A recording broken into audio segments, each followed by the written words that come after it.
In order for me to do a zone 4, I have to get them to zone 4. The interval doesn't start till they hit zone 4. If you don't get them to zone 4, then why do you expect you're going to get the physiological improvements of doing zone 4 work? Welcome to Personalize by Vitamin Lab, the show where we dive deep into the world of personalization in healthcare. I'm your host, Dr. David Deiser. Please remember that the following discussion is for educational purposes only, and it's not intended to diagnose or treat any disease. Speak with your healthcare practitioner first before integrating anything that you learned today. Join us as we explore the remarkable stories, breakthroughs, and possibilities that come with the pursuit of personalized healthcare.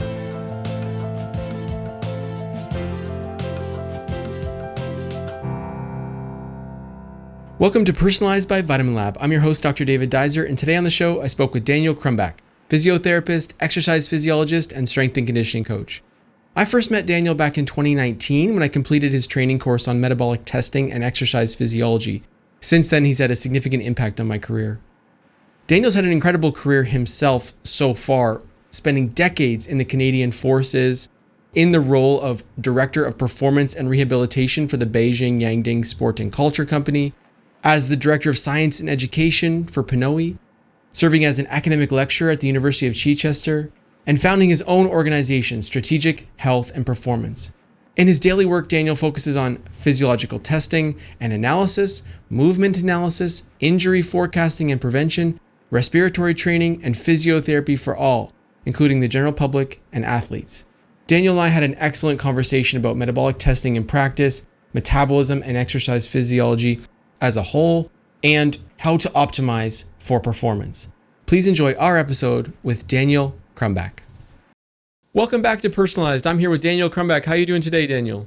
I'm doing very well, David, and thank you very much for the invite.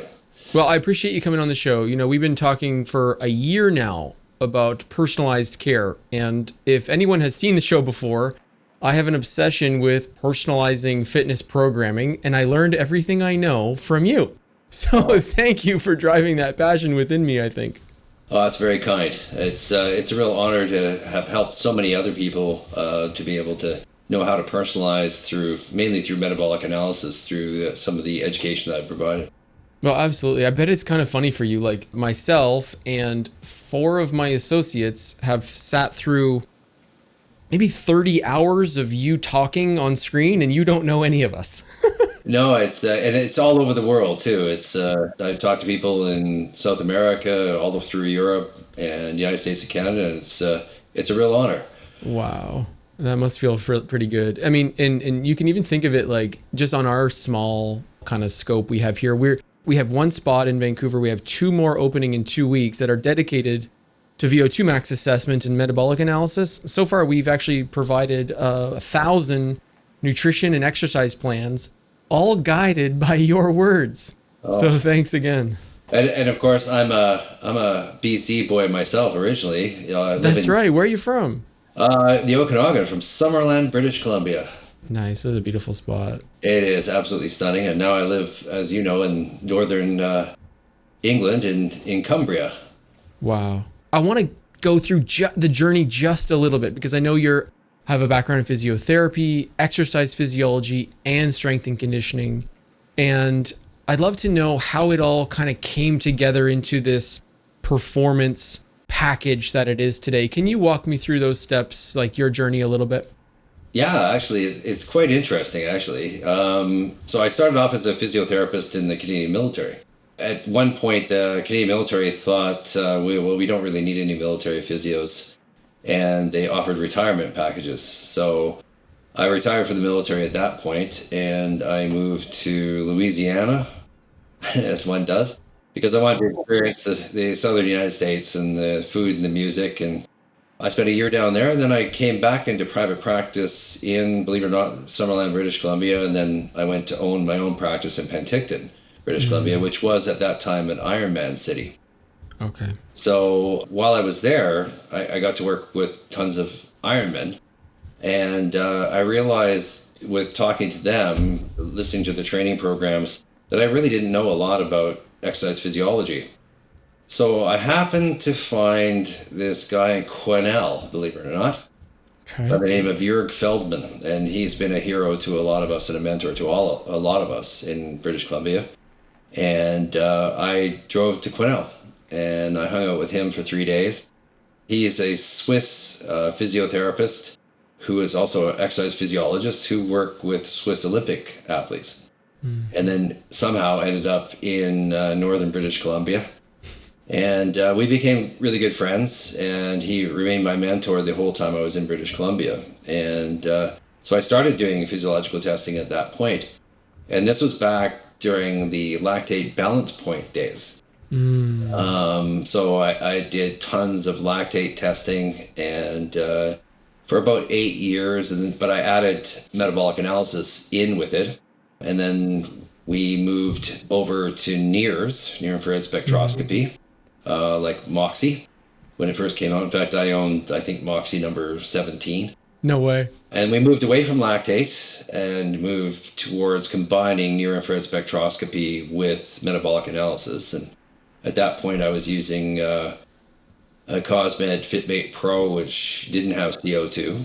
And then from there, I moved to more advanced devices that offered me O2 and CO2, and the world kind of opened up from there. And then I basically have been doing metabolic analysis and near-infrared spectroscopy for almost 25 years, and moved into respiratory testing and training as I found respiratory limitations during my analysis, and I needed an answer to it. So part of the trip was always, how do I get the best data? And then how do I analyze the data fully? Because I found with metabolic analysis, they leave a lot of data on the table. People are only concerned with certain metrics, which I found quite limiting. And then, of course, if you find a problem, you need an answer to it. So I had to find answers to things, and there wasn't out there. So I went into making sure I always had an answer to a metabolic limitation versus a cardiovascular versus a respiratory limitation. And from there, it just went on, and I started doing both physiotherapy, strength conditioning, and physiology, working with Chinese Olympic athletes in China for 2 years as a head of rehab and performance there. I just went on from there, and it was always seeking answers or identifying weaknesses in my own treatment options. Frankly, that's how I got into acupuncture and dry needling as a physio, was because I got so good at dealing with joint dysfunction that I was left over with, okay, now how do I deal with this? What's left over as far as soft tissue is concerned. And the same with strength and conditioning. I got into it because I felt that physios just didn't have the knowledge necessary to be able to prescribe exercise well.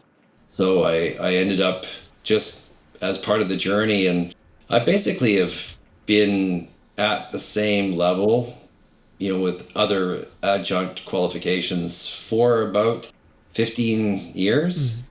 But I feel very confident in the fact that I can collect the right data, I can analyze the data well, and I can prescribe nutrition, exercise, respiratory training appropriately to affect change in anybody that I work with, whether from the medical population through to elite athletes. Absolutely. Goodness. I see this as being 3 pillars, really. If I try to organize this for, how does this, kind of structure fit my thinking? It's curiosity as the baseline. Curiosity, looking for where are the answers here.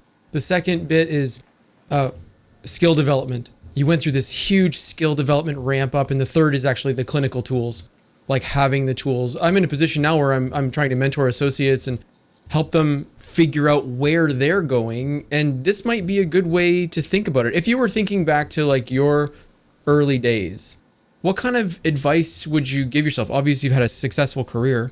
What advice would you give yourself to kind of expedite this? I think it's identifying your weaknesses and never being satisfied.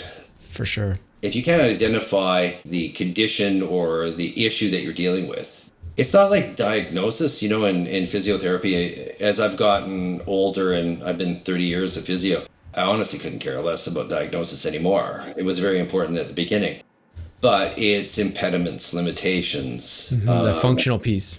Yeah, and then just being able to say, okay, how are we going to change it? And most importantly, in what order? I think that's what I spend most of my time. I was in China recently teaching for a week at the Guangzhou Sport University. It's that piece of going, okay, what structural limitation do you have to deal with first that will undo everything else? Because I think order of treatment is really important. Same thing with physiology is, yeah, you may find that you have three systems limited, but one system is primarily affecting all these other systems. And you need to know what system that is and be able to address it through training or nutrition or both to be able to make the changes necessary. I wish I was working with you when I was a young athlete. I tell this story a lot. I was trying to dunk the basketball, and I was doing what I thought was a really great jump program, but then I was running cross country at night, and the stimulus that I got from the jump program was completely lost because of my aerobic conditioning that happened right after my maximal effort conditioning. And only when I went through a periodization of cut the cross country did I see gains.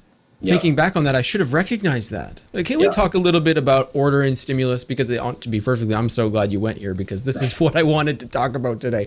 Because we have three groups of people that we see in my practice. Okay. The chronic disease patient, the healthy person who wants to live long and be healthy, and the athlete. Yep. And we find limitations. We do VO2 max, spirometry, lactate, and NIRS as well, because I learned everything I know from you.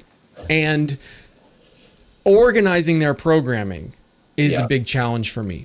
We need an avatar, and we need to go down a road. Could we maybe start with the general person who is just trying to be the fittest that they possibly could be, and that is both lung, heart, and muscle, and other things? What's the kind of order and stimulus that you would take for someone maybe with a general fitness level and no real obvious limitations? How should we order their periodization?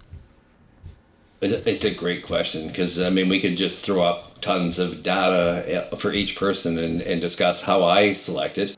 It's compiling the data and make it complex, because it is. People try and make this overly simplified, but it's not. We need to understand how physiology interacts with each other. Okay. So what I would say, if you essentially have a few options for training, right? You've got, is resistance training a priority? Is respiratory training a priority? And a lot of people don't consider that, but that's a really important one. And then as far as the exercise selection, intensity, right, frequency, duration, that's the other selection, in conjunction with nutrition, in combined with it. So what I would do, let's say, what would bring somebody up on the resistance side? So it would be a combination of their metabolic rate and compared to others, their age and gender. So if they have a slow metabolic rate combined with body composition, so if you look at them as having low lean muscle mass, which there is a correlation between low lean muscle mass and a slow metabolism. That's when what I would do is I'd move resistance up as a priority in the options themselves. Can I stop you for a second? Yeah. I have a perfect case for your example number one. 50-year-old female with this one goal, be healthy and live long, with a very low metabolic rate, but a normal thyroid and a low muscle mass. And this has led to, so say resting rate is 500 calories less than predicted. And so this is translating into chronic fatigue. Lactate at rest is actually at 2 millimolar, which I thought was a little bit high. And we are thinking in the same way you're thinking, we need to build muscle, but the energy is too low. We have this obvious data that suggests the calorie burn is low. We need to create a stimulus to actually put some muscle on. How should I approach this? Yeah, I think that's the problem, is that we'll generalize. We'll say resistance training, and then everybody just goes off, and you're going, no, we need to know load. We need to prioritize whether this is, really it should be hypertrophy. Hypertrophy ranges, according to the latest research, is still confused. It's like 6 to 20 reps, right?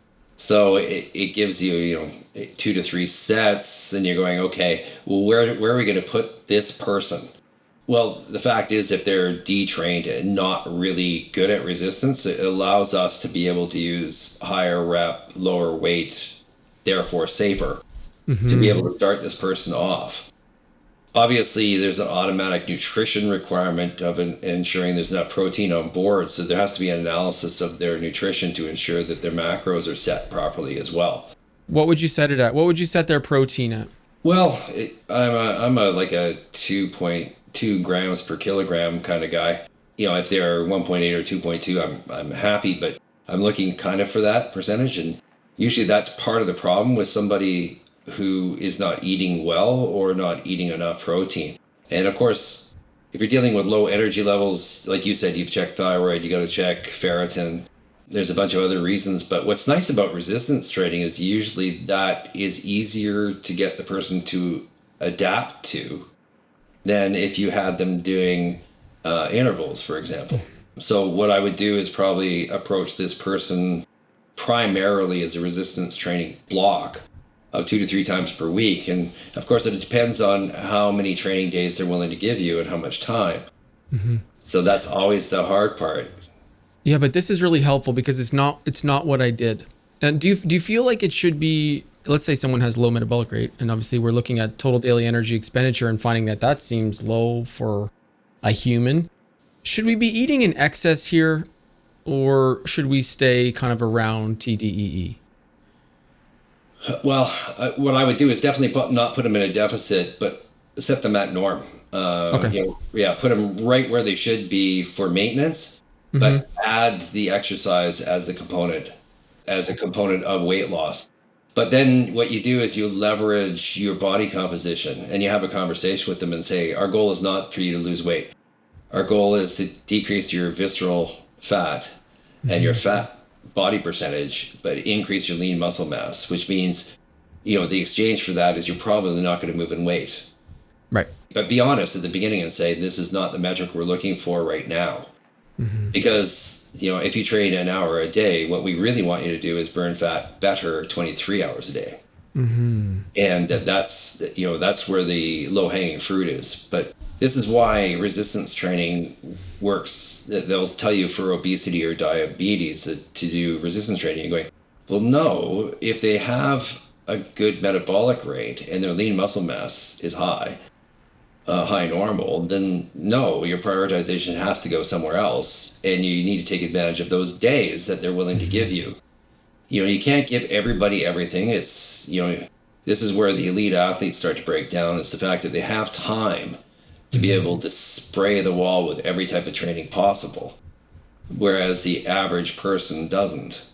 So you want to do is maximize those times. And for those that are doing some resistance training, they're still slow, then all you have to do is change your parameters. I mean, that's the big thing, is if they're doing, 12 to 16 reps, then great.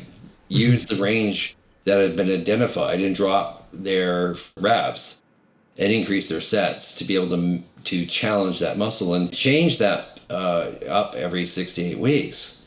One of the issues I have with a lot of people is that they don't do the same resistance training each time. So if you go in and you do something like a CrossFit WOD, but you keep changing the WODs, then you don't give the muscle a chance to adapt to the load, which is really what it needs. It needs that consistent 2 to 3 times a week, increasing loads. Progressive overload is still a great idea.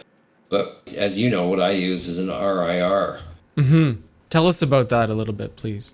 Well, I started using it because, number one, I wanted to make it safe, but I also wanted to make sure they hit their loads properly and that they had the ability to adjust their loads as required.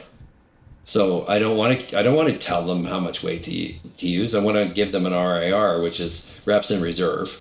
Yes. And I usually give them reps in reserve of 1.5, which means your load needs to be, you could have done one more rep, possibly 2. Keeps them from that one bad rep that may lead to an MSK injury, but it also keeps the loads high enough to be able to cause hypertrophy changes, but also allows them to adapt the workout on their own without your input.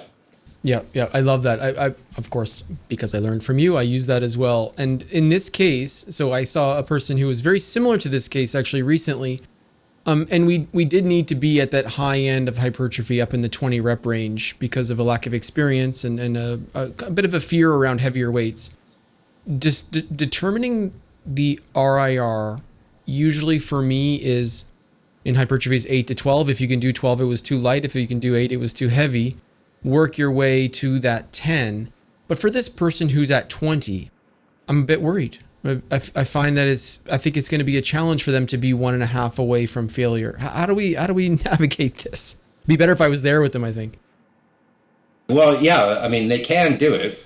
The trick is that how long you're going to keep them there for. So what I would do is say to them, listen, let's consider this, we're doing a higher end hypertrophy program. We're going to use this 6 to 8 weeks for you to be comfortable with the movements and improve your quality of movement, but then we're going to move you. We're going to use the same exercise prescription, but we're going to change your loading system around significantly. Okay. So it's a perfect opportunity to use a higher rep for those that are novices to it, but to use that time to become better movers as well and decrease the risk of injury anyway. On that note, I think the key thing that I'm pulling out there is the quality of movement. And I think this is going to be valuable, something I consider as I move into a space that has more equipment. I'm going to be able to help people see their quality of movement. And I think that's how I'll describe it is using that and then move the sets and rep range to something that might have a better stimulus for them or be easier to track. This is really helpful for this chronic fatigue scenario, but can we transition to more of an athletic scenario? Because I have this other case that I think you could really help me on. And it is a situation where there is a person who's incredibly fit with a VO2 max around 50 and their heart rate at low intensities is too high. I've run into this 3 times, 3 females, runners, with 100% fat burning at speeds that I think is incredible, but heart rates that are quite high. And I'm not sure what to make of it, how to navigate it.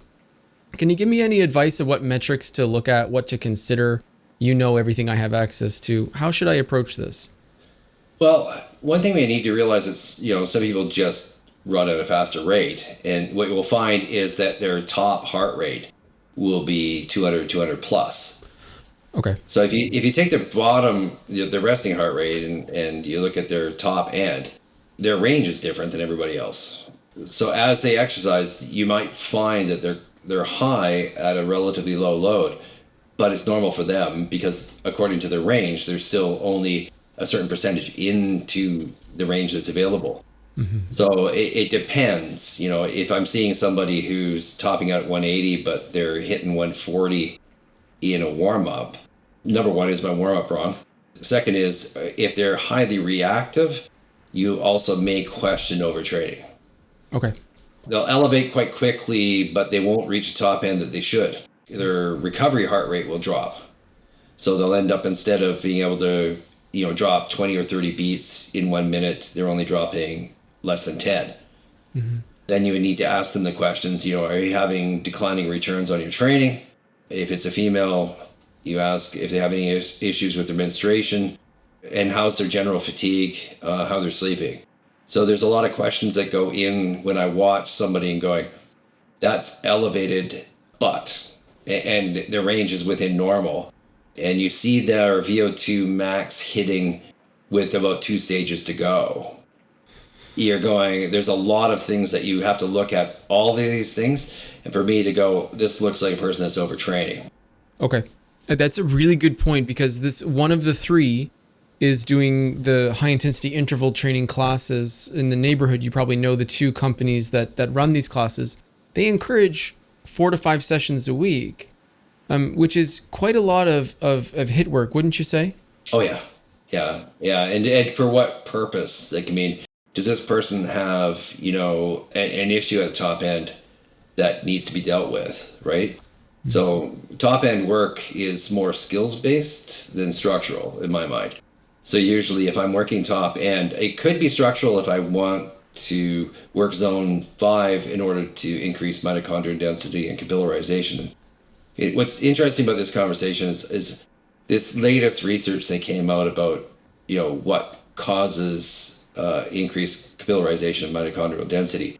And there's a new study out, and everybody's manipulating the study to support their own belief structures that are already established. For me, I simply ask one question, which I've been asking for 15 years, is there a difference to changing mitochondrial density capillarization in type 1 versus type 2 fibers? And if so, is that why zone 5 works? Is we're seeing the changes in type 2 fibers, whereas doing zone 2 are the changes are what we're seeing in type 1 fibers. And I've just got a couple of people that have written back and went, that's such an interesting concept. And I'm going, it's a piece that we just ignore. But I really do think that there's something about training to change cellular structure in 2 different muscle fiber types. Oh, that's genius. I love that. Well, one of the other 3 cases is of a lean body type. Of course, they're an endurance athlete. They can run 10 miles an hour, but their heart rate at 2 miles an hour is 120. And I was wondering about capillarization, mitochondrial function in the leg, and whether or not that was driving a low muscle mass, driving an increased demand for heart rate. But I didn't think about the muscle fibers. I didn't think about the tissue types. Yeah. Is this relevant here? If it's at the bottom end, you know, they should be mainly using type 2 anyway. Yeah. Now, the question always goes to, is it what you're seeing, or is you're seeing the ramifications of another system letting them down? You know, is it an issue with the hemoglobin itself? Is it an issue with respiratory? Right now, I'm seeing man-made respiratory limitations because of the fact there's so much NOS out there about, you know, oxygen advantage and Wim Hof, and it's just this is driving me nuts because we have a perfectly good system built into our bodies with mechanoreceptors and chemoreceptors that will drive how fast we're supposed to breathe. And what we're doing is trying to override them by reading articles on nasal breathing and a bunch of other articles out there. And you're going, well, no, this is not the right approach to being able to deal with this situation. I'm finding people hypoventilating a lot. And what they're doing is they're bringing on their own acidosis. That is changing how the cell can actually deal with the oxygen that is being delivered and get rid of the CO2 that's being created. So we're manipulating our own body chemistry by using the cerebral cortex to override these basic functions that are handled by the lower midbrain perfectly well. Perfectly well. Yeah. Okay, so I've got a series of athletes that I'm working with right now, and I don't have the experience to help them with their lung training. What kind of tools are you using for lung training right now? How do you approach this? Well, number one, as you know, you have to divide whether it's a capacity issue or a capability issue, and this is my approach to things, and it's fairly well respected out there from a lot of people. But a capacity issue, as you know, is a lung size issue. Mm-hmm. So the idea that you have to look at forced vital capacity. So essentially, what is the usable part of your lung in volumes, and then you have to look at your FEV1, which is how much air can you move in 1 second. The 1 second volume, I think, is as important as the size, because of the fact that obviously when you're breathing 40, 45, 50, 55 breaths a minute, it's really that 1 second volume that matters. Mm-hmm. Is that how much volume can you get in and out in 1 second? And so if I find a limitation by the use of spirometry in that, then my approach to respiratory training is completely different than if they have good normal lung volumes, but you get them to move and they can't use the volumes that they have. That's me. Okay, that's me. I've got low FEV1 within normal, but below predicted. Yeah. With normal FEC. I bought a resistance trainer, of course, which is a $10 mouthpiece, and I'm really working it.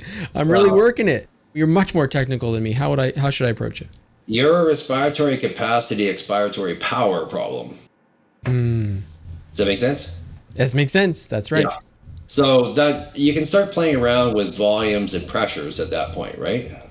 So some of it is that ability, how much pressure can you create to be able to move the air in 1 second? So like you said, when you look at your FVC related to your FEV1, the ratio is around 80% should be normal. Mine's a little higher. If your FEV1 is lower percentage, then what you have to do is work on expiratory power. Yeah. That's the one time that a resistance trainer is not bad. But the idea that people have is they'll crank up the resistance, and you're going, no, I want you to keep your volumes up with that pressure. So in a lot of cases, I don't tend to use resistance trainers at all, because a lot of cases, it's a matter of maintaining volume. Volume's hard to maintain when you add resistance. It's the equivalent of saying, I want to make my bicep stronger. But the problem is that I'm going to do bicep curls from about here to here. It's not going to make you strong out here. What we want to do is be able to maintain that diaphragm's ability to drop. So some of it's mobility, so diaphragmatic stiffness, which could be related to thoracic injuries in the past. It could be related to a long history of low back pain. So I find a lot of cases that breathing is really restricted through other MSK conditions as well. Yep. And what I would do is I would work on you maintaining your volumes I want you to move, but to be able to power it out more.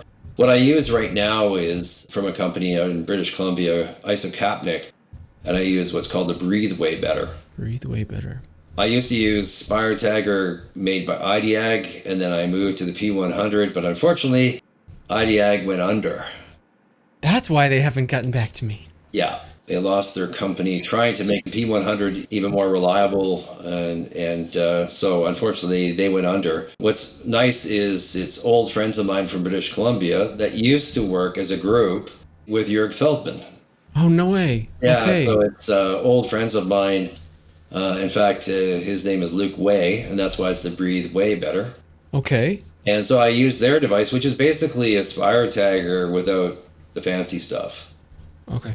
And what it allows me to be able to do is to be able to train for capacity or capability. So let's say we got your expiratory power back up, and you can move the FEV1 we'd expect related to your forced vital capacity. Then can you use it when you're moving? And that's where you have to do you might do coordination work. So in other words, to be able to say, well, there's some people that lose massive amounts of volume when their frequencies go up. They can't do both. So what you would do is you would need to train them there to be able to maintain the volume while breathing frequencies of, let's say, 30, 35, 40, 45 breaths a minute. So you can use the Breathe Way Better device to train them using a metronome built into the app, in which they're trying to move the volumes at those frequencies. So I use a pyramid technique to be able to get them to apply it. Now, everybody always asks, well, how well does that apply to real sport or real activity? And the answer is about 95% of them use the volumes and the control of their frequencies and the coordination extremely well without having to transfer it over at all. They just use it naturally. And the small percentage of cases, what you can use is your metabolic card, and you can attach them to the device, bring up BT, bring up breathing frequency, and make them breathe the right volumes while they're training. It's a great method, but like I said, maybe less than 5% actually need sport-specific training to apply what you can do. And the reason why I have trouble with resistance trainers is the fact that it makes them harder to breathe the volumes that I want them to breathe, and will make their diaphragm and the thoracic spine and ribs even stiffer than what they are now. So it doesn't make sense to add resistance in that particular case. Vitamin Lab revolutionizes personalized supplements, empowering health practitioners to create tailored supplement formulations that address each patient's unique needs. Bring personalized health to your practice and choose from over 200 professional-grade ingredients to create vitamin formulas that improve patient adherence and result in tangible outcomes. All ingredients are sourced from the world's most trusted suppliers, and Vitamin Lab provides hands-on support to help you formulate and launch personalization to your patients. Say hello to a new era of personalized supplement solutions. Go to getvitaminlab.com/personalized to save $100 off your first formula. Yeah, that's fair. That's fair. And you helped my memory a little bit, just remembering how much more efficient my breathing was after rib adjustments. I've had mobilization of the rib heads prior to cross country before and was breathing better for sure. For sure. That really resonates with me. It's that physiotherapy, physiology, amazing conditioning side of the house where you're just going, well, if they can't get the rib to lift during inhalation, I have a statement to most physios, and that's, excuse the language, but don't be a dick. If you can apply a technique to help them improve their mobility, then don't just give them an exercise and ask them to slam into the ends of their range. Because what's going to happen is something else is going to become more mobile, not that segment. Mm-hmm. So I'm a strong believer in manipulation and manual therapy in conjunction with this. But it's simple. You just do a couple of tests looking at thoracic and rib mobility and go, no, there's not much to gain by using this in conjunction. Or, you'll find people that they should have about 80 degrees of thoracic extension and rotation, and they have about 30 one side. And you go into their history and you go, yeah, I had a previous rib fracture, I had a thoracic issue. Even for those people that you go into their long history of low back pain, but also for females, and you look at incontinence, there's a strong correlation in breathing issues and incontinence. And that's, what are they sent to do? They're sent home to do, pelvic floor exercises to become stronger down there. But the problem is, and part of the pelvic floor is the diaphragm, if you think of the roof of it, is they're still too stiff through the diaphragm for it to be able to drop significantly and be mobile enough. So a lot of what we're doing here is just getting the thoracic spine, ribs, and the diaphragm mobile enough, and then get it strong through range rather than making it more stiff. Right. Through range, and when fatigued, making sure that you maintain your efficiency. I think with me, as soon as the fatigue hits, then I can tell the limitation starts to build. And so you gave me some good insight there about how to manage that. Well, that's the problem with a lot of respiratory programming, is it's not enough reps. Right. That actually translates over to an event, And let's face it, if somebody's hyperventilating and you can drop them, let's say 10 breaths, 5 to 10 breaths a minute, and the event is 2 hours long, that's decreasing a huge amount of fatigue throughout that race. Completely. Yeah. Yeah, that's a great point. Without even considering the changes on the metabolic systems from hyperventilation. Completely. That's great insight. I have another path to take us down that I want to make sure we have time for, and that's determining a race pace for both athletes and for those who are in Vancouver, of course, participating in all the local races who are not athletes, more amateur athletes. Determining the race pace. And so basically you've got a series of cases where the zone 4 by breathing drive, I know that's not the best way of doing it, but zone 4 by breathing drive is at a certain place. And we haven't done near infrared spectroscopy, but we have done lactate testing. And this one case in particular I'm thinking of, their race pace, their 1 hour, their 10K heart rate is zone 4 by breathing drive. So that's a different issue, but at a lactate level of 6.8. So obviously they tolerate the acidity, the hydrogen ions very, very well. What is dysregulated here about having, they can run for an hour at a lactate level of 6.8 millimolars? Just goes to show you how bad lactate measurement is. I do not do lactate anymore. I did 8 years of it and found out that the ranges that we use carte blanche across all human beings of this. First of all, the research behind it was horrible. This whole 4 millimole thing is just been proven to be completely inaccurate.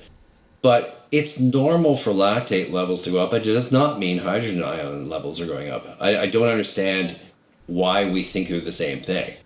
Lactate levels go up because it's being produced at a rate faster than what we are using it at. Because lactate is fabulous and it's a great fuel. Right? So it doesn't cause muscle soreness or stiffness or decreased performance. Sure, your acidity will change, especially if you're manipulating your breathing frequency, because that's what's controlling your acidity. Right? Yes, there are other body parts that are working to help break down your ensure your pH stays in a relatively normal range for you to be able to function. But really, it's your breathing frequency that does. And this is when people are trying to hang on to nasal breathing in zone 3 and 4, you're causing yourself a huge amount of grief and decreased performance. So this is where you got to realize, a lot of people don't understand that what the respiratory system is actually there to do, Okay, so you need to help me then. Okay. How? Because listeners who are interested in exercise physiology are going to be interested in how to program zone 4 tempos and zone 5 sprints. How do we determine the intensity at which, take this example, for example, this person can run at a heart rate of 170, which is after a significant breathing drive from going from 20 breaths a minute up to 40 breaths a minute. They can run there for an hour. How do I teach them how to do high intensity interval training in order to improve their speed? I mean, it's a great question, because speed intervals are a functional limitation. Okay. Right. Okay. Whereas, are you getting to do zone 4 for structural changes, which is totally different.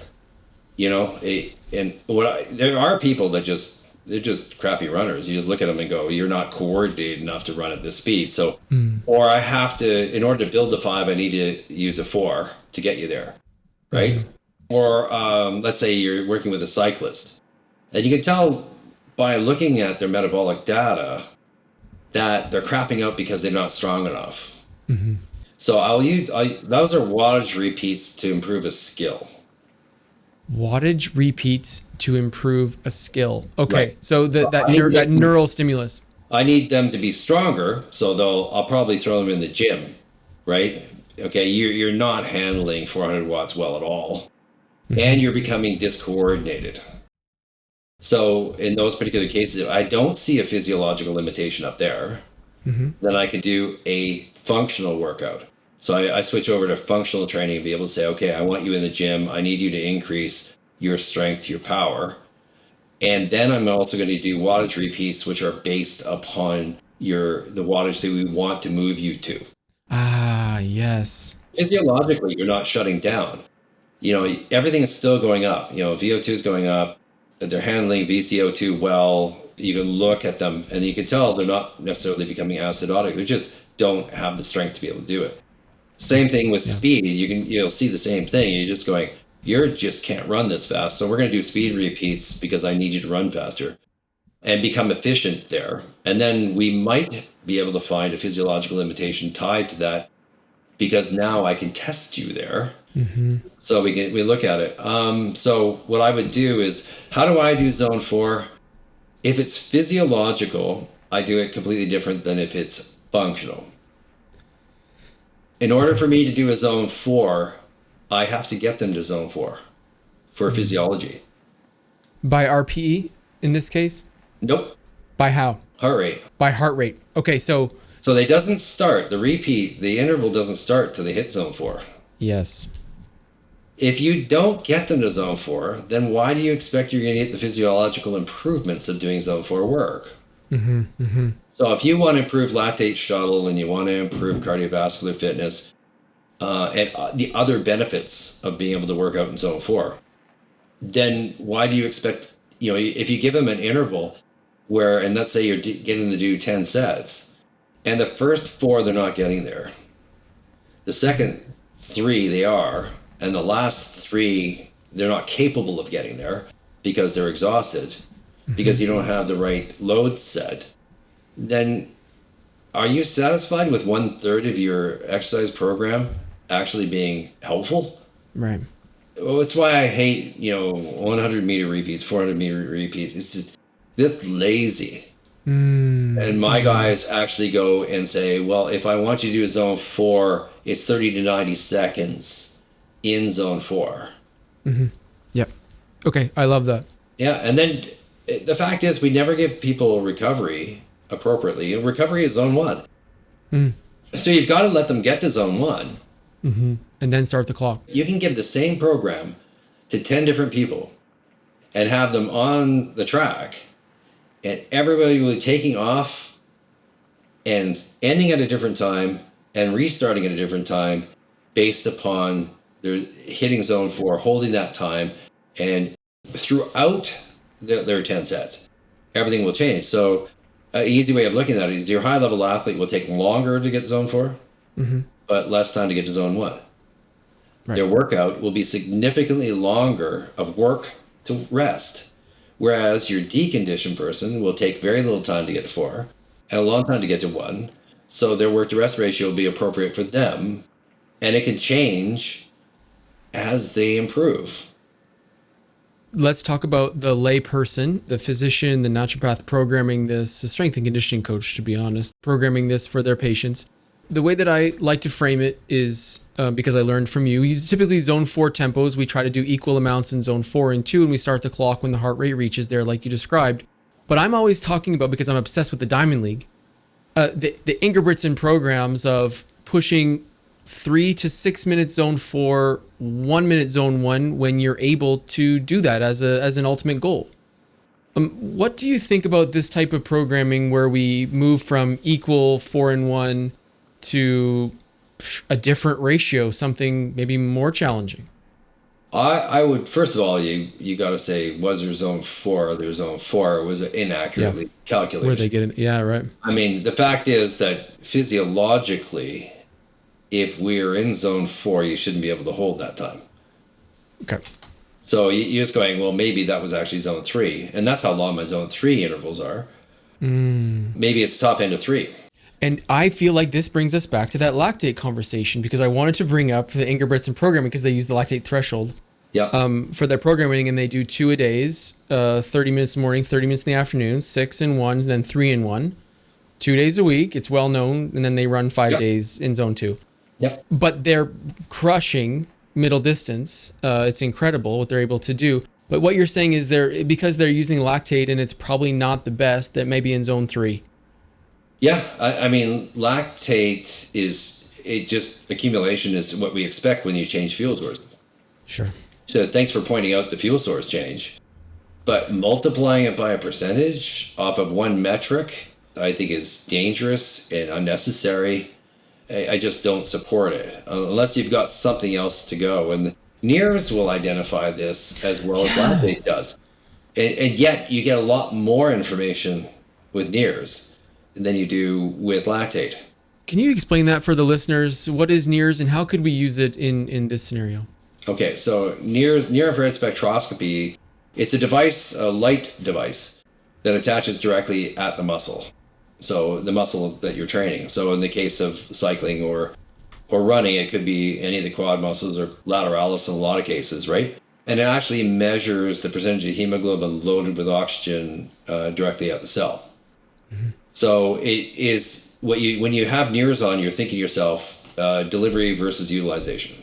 It's how well is the respiratory and the cardiovascular system working together to deliver oxygenated hemoglobin to the cell.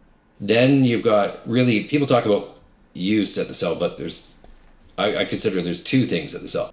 Is it able to offload? And then is it able to use? Those are 2 totally different things, and they can be affected strongly by the respiratory system. What it does is allows you to cross-correlate with your metabolic data.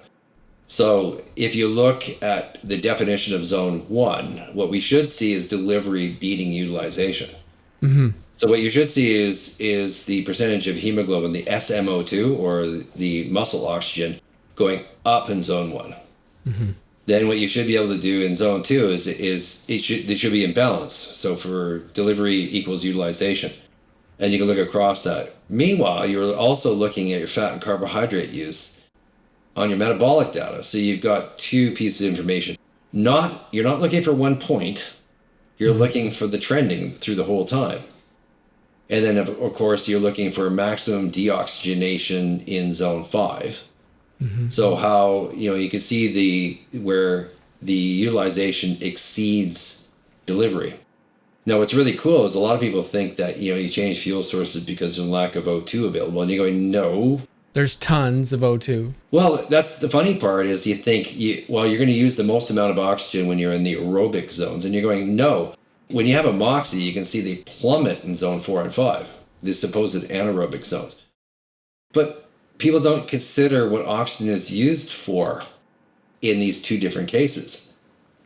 Oxygen is not maximally being used by the cell because it's kind of maxed out, right? What it's being, it's a buffer at high intensity.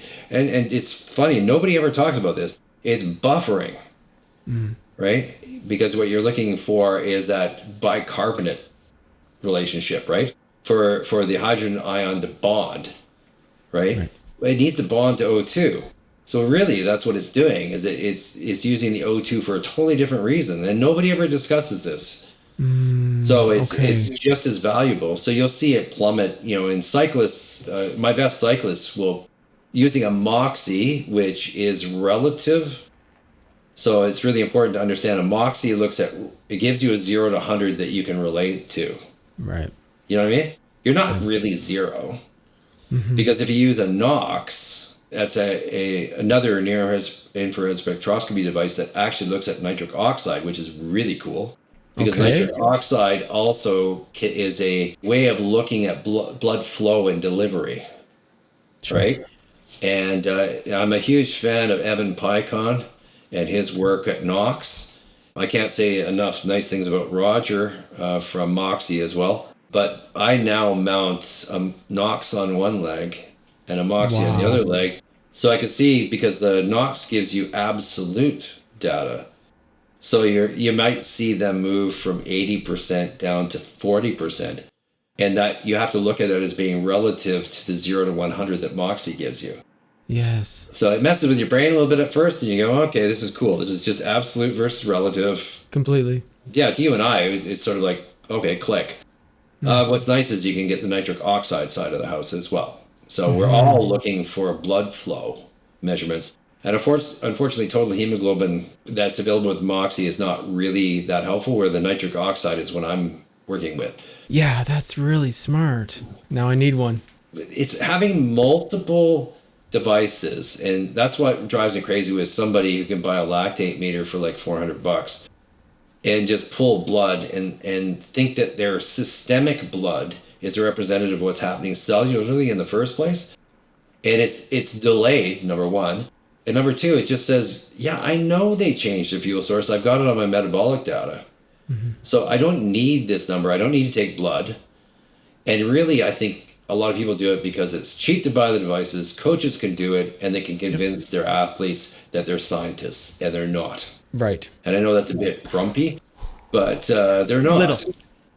So the other thing, if I could say something that drives me nuts right now, is how much VO2 is the best predictor of longevity.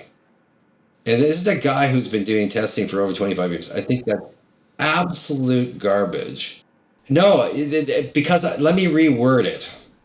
It is a good predictor because those who tend to have higher VO2 maxes tend to exercise regularly, tend to be of a good weight, and they tend to therefore take care of their lifestyle fairly well. But I'll ask you, Beck, how many times do you find people with high VO2s that have horrible metabolic systems or respiratory systems? Oh, for sure. It happens. It happens. But the study that actually people that I refer to when I say that comment was standardized for a series of things, including smoking status and diabetes status, and still the people with the highest VO2 max live the longest. And of course, VO2 max incorporates body weight, and so I like it for that as well, because you need to be lean and fit at the same time, and it actually encompasses that. So it makes it great. But you're right, they still have limitations, for sure, no doubt. Exactly, and it's important that just because somebody gets a test done and has a high VO2, don't think that you're healthy. No, and start demanding, if they've done a VO2 max on you, then for God's sakes, they have the other data to be able to tell you completely whether you're metabolically or respiratorily fit or not. Everybody's got a limitation. That's the thing. Everybody has one thing that they can work on. I very rarely, even with high-level athletes, not find something where I just throw them strictly into functional training to make them a better athlete. Yes. Those are really joyful experiences, but a lot of cases, the ones that seek out people like you and I are those with undiagnosed respiratory limitations. Completely. And I'm trying to get more into that. Oh, I have tons of cases I could share with you, but we're running short on time. I wanted to make sure that I asked you this question about clinicians who are passionate about exercise physiology and programming for athletes. Where do you think they should start? Well, I mean, I had you as a resource, and I'm so grateful for that experience. But how should most people start if they're curious about this? Because, by the way, people call me all the time because I know I test VO2 max and they want to start doing it in their own practices. But they don't have the experience. They're just not there. How can we bring them up to speed? Well, number one, I'm quite happy for them to give me a call. And the other one is the course that you took that I offered is being re-released. With no affiliation to any metabolic analyzer. It's strictly because of the fact that I think people need a very thorough education on how to maximize their use of metabolic analysis. There's a lot of devices out there being used by people that really don't know enough about it. They all have the data, but nobody knows the data's there, nor what's important, nor how to respond to it, nor how to analyze it. So my goal is because I think this testing is so vital to people, whether, like you said, the medical population needs to know, we need to know how they respond to exercise to be able to prescribe well, because they're abnormal. Mm-hmm. We cannot apply normal physiology and methods toward these people, otherwise they won't respond. And that's why they get so frustrated with nutrition plans and exercise programs. Is because of the fact that unless you test them and find out that they go to carbohydrate at 100 beats, you need to know this stuff to be able to determine what intensity they work. That's right. Or whether it's the elite on the elite athlete side of the house is being able to maximize their training and their nutrition on that side of the house. So I would suggest that, I know I'm promoting my own. Take your course. Of course, that's what this is for. But frankly, I've had tons of people have taken the course, over 2,000 people, including PhDs, that have come back and said that was the best education I've ever had on this. Yeah. And it'll be updated, and it will deal with even an advanced certification working with medical populations, ultra endurance athletes, and include all the training methods as well. Excellent. Well, I so look forward to that. And of course, we'll publish your links so that we can drive some traffic to your course. I've got a series of associates who will need to be taking it, that's for sure, as we expand this kind of thing across British Columbia.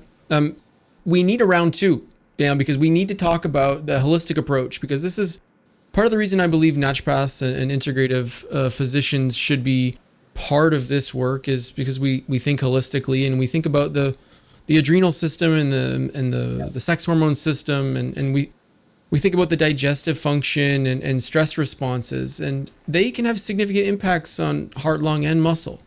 And I'd love to pick your brain, because I know you've got expertise here too. Would you be willing to do a second session? Absolutely. And I couldn't agree with you more. Even when I teach my course, I said, we're not even covering the adrenal system, which will blow your mind. It's extremely complex. And I worked with a naturopathic physician in Edmonton, and she was outstanding of understanding there's a difference between testing a general population and an athlete. The norms don't work.